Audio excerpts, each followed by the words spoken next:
Good morning. Thank you for being here. I'm Catherine Herridge, and thank you for being invested in our nation's security. I'd like to take a moment as we begin to thank and acknowledge Tina Brown for her vision and for graciously hosting us all here today, and for our sponsors, because without them, this just simply is not possible. And for those in the audience who are in the military, thank you for what you're doing.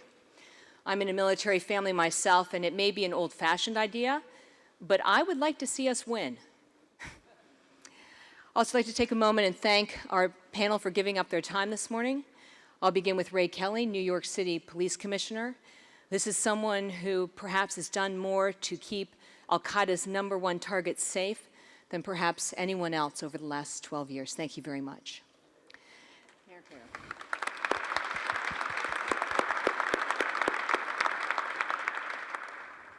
Jane Harman, Director and President of the Woodrow Wilson Center, also 9 terms on Capitol Hill, which almost sounds like a prison sentence these days.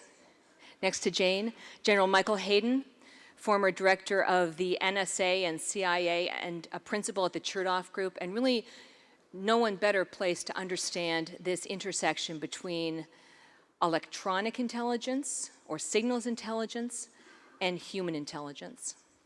Then Bob Griffin, CEO of I2, an IBM company. Bob is our tech ideas guy. He's the one who's got a lot of the solutions. Given what's happened in the last week with the raids in North Africa and East Africa, Commissioner Kelly, I want to ask you how you learned that the senior al-Qaeda operative, Abu Anas al-Libi, would be coming to New York City for a federal trial.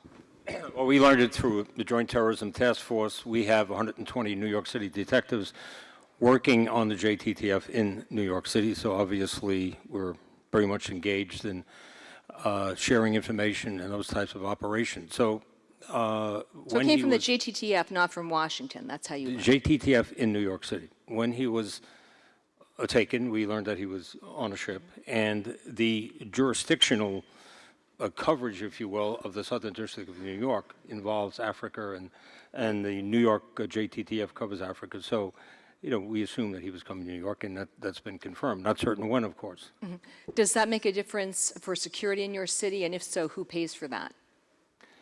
That's a good question. We try to get federal money to do that. We've had other high-profile individuals who tried in federal court in Manhattan, and really it hasn't amounted to much of a problem. We've had some demonstrations in front of the courthouse, but they've been easy to handle. I think we'll have to look at this as we go forward here to make a determination as to whether or not it's going to create any problems. But it's standard for us to do it. This guy al-Libi, his value is his intelligence value. This is someone who probably met Osama bin Laden as early as the 1980s. Do you think interrogating him at sea is really the best way to get that intelligence? We'll see. This is something that has been done before, and it's now relatively standard practice. I mean, it was a rendition was done years ago. We know that's no longer done. So, it'll have to be determined. I think he may be a little bit dated, but we'll see. Okay. Just as we begin here to dive into this discussion of terrorism and how it's evolved, I just want to put an idea out there. And this was an idea that was shared with me 2 decades ago when I was a radio reporter with ABC News in London. And it came from a British intelligence officer. And he said to me, Catherine, terrorism is like water.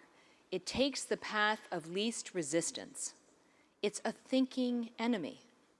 You move one way, and it moves another.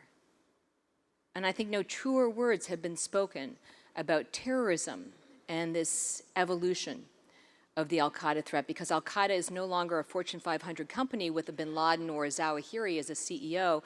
People like to say it's metastasized with these affiliates, North Africa, East Africa, Yemen, and then also this homegrown component. And I'd like to begin with the Westgate Mall attack in Kenya at the end of September.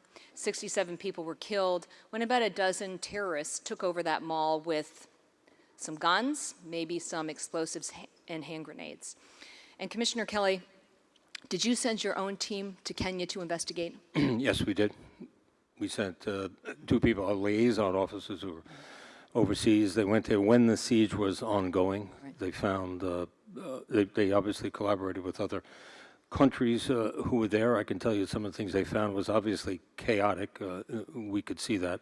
There was poor coordination between the police, the Kenyan police, and the Kenyan Defense Force. They initially thought it was a robbery, and a security guard actually pulled the gates down because that was the protocol when there was a robbery, and that prevented some people from getting out. He was shot in the head, by the way, by the terrorists, but is still alive. A lot of misinformation was put out.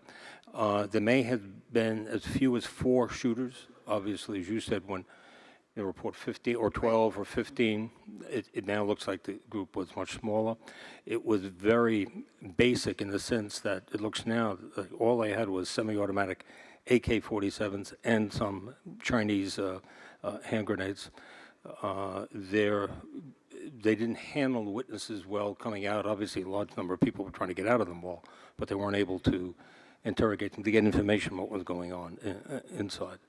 It looked like 2 women drove the vehicles, 2 or 3 vehicles.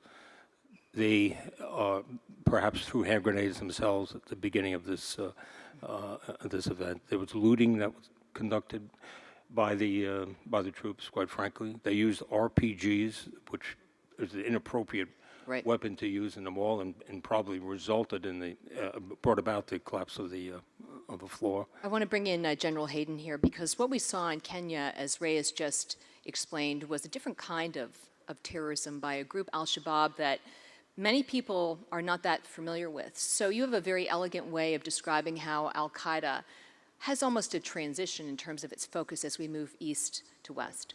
Yeah, the way I attempt to describe it, first of all, there's a wonderful article in The Economist, last week's edition, that talked about Al-Qaeda controlling more territory and having more adherents today than they have at any time in their history. And I actually think that's true.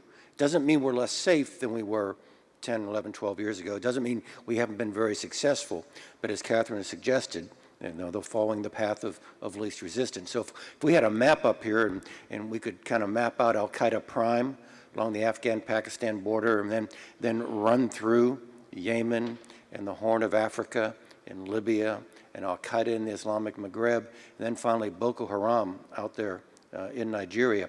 If you ran through that map, we all treat them as Al-Qaeda. The article in The Economist, accurately enough, has those little red flashpoints on each one of them, kind of treats them equally, and they all carry the Al-Qaeda brand more or less. But I think it's fair to say, as you go from east, Pakistan, to the west coast of Africa, the farther you go along that arc, the more you move from a group that is absolutely committed to the global jihad, and then the flavor changes until you get way out into West Africa, and that group is primarily about local concerns and local issues and less about the global jihad and more about a black Islamic state in North Nigeria 2 centuries ago and about the recovery of that state of affairs. So actually, number one, it makes the threat more dispersed. All right, they could come at us in different vectors and in different shapes. And then at the very strategic level, I actually think it presents our government with a very difficult strategic problem. Who do we take on? Who do we go after? Where do we use our resources?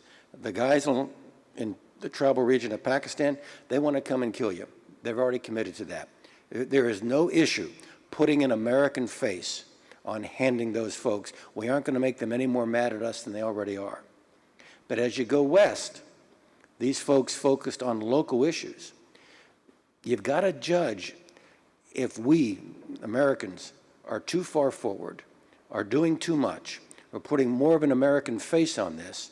We may turn these local Al-Qaeda affiliates who may just have it as a flag of convenience, the Al-Qaeda brand, and turn them into enemies of the United States who want to come kill you now. On the other hand, if you don't take action, do any of these groups now that are local begin to get over time regional and then global aspirations. I don't envy the folks in government who have to make these calls. Now, we go to the mall in Nairobi, all right? Here's a group, Al-Shabaab, infinitely local. The only thing they've ever done outside of Somalia were 2 bombs during the last World Cup at bars in Uganda. Right. And that was because of the Ugandans Right. fighting them. But now, are they trying to be regional? Are they reaching for a different kind of identity?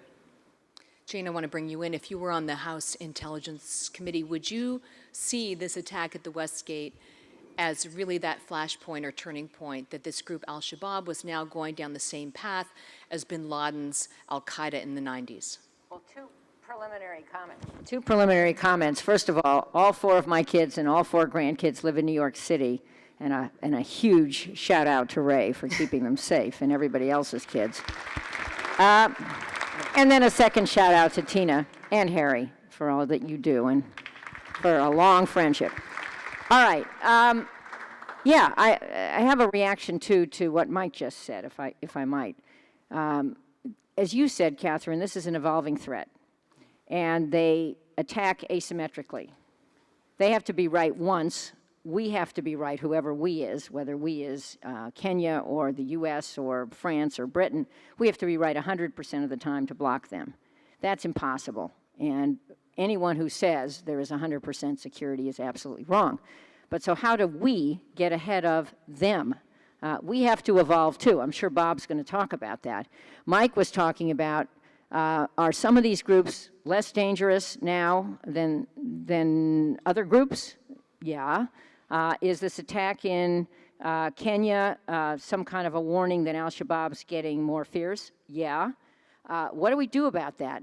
One thing we do is we attack them kinetically, but the more important thing we need to do is use other tools. I'm not against kinetic action, especially against those who can't be rehabilitated. But the more important thing we have to do is win the argument with some new recruits deciding whether to strap on a suicide vest or go take an AK-47 in a shopping mall anywhere on the planet, including here. And how do we do that? We have other tools. Take the whole north of Africa, including West Africa, a lot of failing states there, including Libya. And if we don't figure out a way, using our face or the face of others, to provide economic aid and help improve education, as in not good education or no education, especially for girls, we're never going to get out of this soup. So that would be a comment. On Al-Shabaab specifically, let's understand that they have recruited from inside America. Minneapolis has a problem.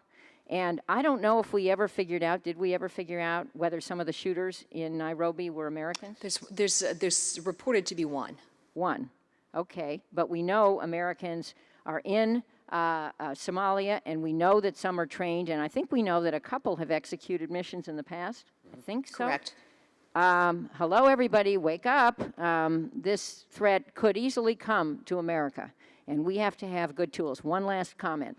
In Minneapolis, as I understand it, the police and others have done some very good things in terms of developing community ties and understanding what's going on in the some community center where a lot of Somali, ethnically Somali kids go after school. And that kind of intervention, building trust in neighborhoods, is one of the good tools we could use to tamp down this threat. I want to bring you in, Bob, because we're going to talk about some of the technology here. We've got some visuals. I'd like to go to the first visual, which is a graphic from 2004, what the Al-Qaeda leadership looked like. And if you were an analyst, this is how you would be seeing Al-Qaeda, its cells, its deputies, the connections between them, how they're moving their money, how they're getting their money. And then, Bob, take us through something called Synapse and how that makes the information more available to analysts today. Sure. The primary goal of any intelligence package is really to help the commanders and the operators understand the adversary. It's who are the key contributors, who are the rising stars, who are the folks that are making the decisions from an adversarial perspective. The challenge, as you can see in this particular graph, which is an analyst notebook chart of a snapshot in 2004 of the Al-Qaeda network and all of the events that they were associated with and all of the people that were associated with them, is it's very dense. There are a lot of activities. Now, you can drill down and drill down and drill down so that you understand each specific event and who are the significant players in that. And from that, you can then make more effective or continue to make effective decisions on what's the best approach for dealing with the network. We've learned, though, with regards to new technologies that, people are visual thinkers. If we can take technology and make it more visually apparent to people, then decisions can be moved much more rapidly. The promise of technology is that technology can move at the speed of threat. The challenge of technology is that how quickly can people assimilate all of the information associated with it. There's an amazing amount of information when you're talking about human intelligence and signal intelligence. The velocity and the variety and the volume of information is ever present. So in this particular video that you're seeing right now, this is using what we call our Synapse technology. And it happens to be showing the movement of people across the United States. Those happen to be people that were ultimately self-selected through a website that they went to and said, I want to participate in identifying where I'm at. You notice those three colored balls that appeared very quickly. Those are people that are on independent watch lists across the country. For whatever reason, they are clustering all in Texas. So why are the people that are on independent watch lists clustering in Texas? Well, if you can then drill down and look at who they are communicating with more effectively, and then map their social network to see who are their rising stars and who are the key contributors and who are the people that they are most likely to affect and be involved with, then you can make some real-time decisions on how do you want to interdict if you need to, what kinds of things does Commissioner Kelly have to do, what kinds of things does General Hayden have to do to support the mission. Okay, Commissioner Kelly, I want to bring you in because the conversation is rich and the time is short. So one last question on Kenya, because I want to just quickly through to Boston, which seemed to be the most relevant example until the events of the last few weeks. Do you have a plan if a Macy's or a Hilton hotel is taken over in New York City? Well, we have a plan. We practice what we call active shooter response, and that happens throughout law enforcement in America, quite frankly. This is really an aftermath of the Columbine events in 1999. So local police departments are doing this more and more. But sure, we deploy about 100 police cars, radio cars, every day to malls, locations such as that. But are you going to do an exercise based on what you learned in Kenya? Oh, yeah, tomorrow, and it just happens to be on the schedule. Tomorrow we will have a tabletop exercise based on Nairobi, based on facts as we know them, and we always stress the system. We have commanders around the table. We have a moderator keeps introducing, scenarios. Right. So this is something we do on a regular basis, and this will be modeled on Nairobi. You've got a marathon coming up in a couple of weeks. Briefly, what kind of changes will you make based on Boston? We'll use more cameras. We purchased about 100 portable cameras and put them in locations where we don't have city cameras or private sector cameras. We'll deploy about the same number of police officers, which is a significant number. We'll use some crowd control measures. We use actually blue tape and barriers in certain areas. We have helicopters. Right. We have a vehicle that will film the entire route. So it's a lot more. It's a lot more surveillance. And Jane, I want to bring you in because this raises the issue over whether we can have security that's reinforcing of our values and liberty. Well, I've thought a lot about it. Why do I think I don't need a mic? Loudmouth that I am. I've thought a lot about this. I don't think in this dangerous world there should be an expectation of privacy in a public space. I think the Supreme Court has addressed this. I think the use of cameras is widespread around the world, especially, for example, in London and New York. And they were the key tool to finding the bad guys in Boston as quickly as we did. And I think the response in Boston was magnificent, and the resilience of the people in Boston was exemplary. Much better responses than at least I would have expected. But I don't think privacy and liberty are a zero-sum game. I've written about this recently in the New Republic, if anyone's out there from the New Republic. That's a good magazine. But at any rate, I think you either get more of both or you get less of both. And that is the reason why in the Intelligence Reform Law of 2004, where I was a principal author along with a few others, we stood up the Privacy and Civil Liberties Commission, which unfortunately wasn't fully staffed until a few months ago. But the notion is that on the front end of policymaking, and I think Ray does this, you have to have people who think about the way we're going to do whatever we're going to do so that privacy of individuals is protected. And let me just say one more thing about our surveillance system in this country, at least that employed by Mike's former employer, the NSA. There are things built into that system to provide oversight and to require individualized warrants when Americans are the target of the surveillance. And I will defend those programs. I think they work. I think there have been very few abuses. Yes, from time to time, the FISA court has said, gee, this was overbroad, let's cut it back. But I think a very dangerous idea is to have that program micromanaged by Congress and to regulate the number of hops and to regulate the number of years data is stored.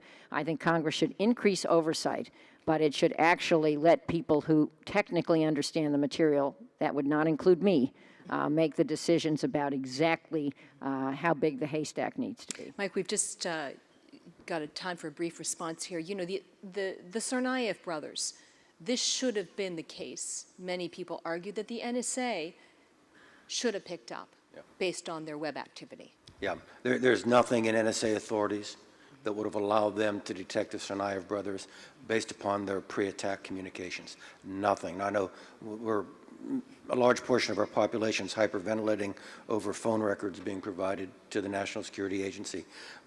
But if you in the same breath then say, and you didn't catch these guys, what it is the NSA would have had to have done to catch these guys is light years different than what it is they do. It is fundamentally a fairly light touch, which we can argue about as citizens, but it no way gets you close to catching these kids exercising their First Amendment rights of free speech and going where they want to on the web.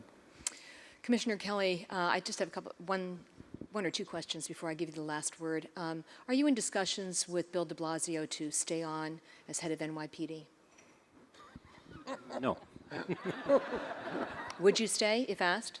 Oh, I think it's time to move on. Okay. And has anyone from the Obama White House had discussions with you about the Homeland Security job? No. Would you entertain that job? No comment. Before I give you the final word, I think we could have spent a lot more time with this panel. Thank you all for your great ideas and for your input. But what they've told you in a very broad way is that Al-Qaeda looks a lot different.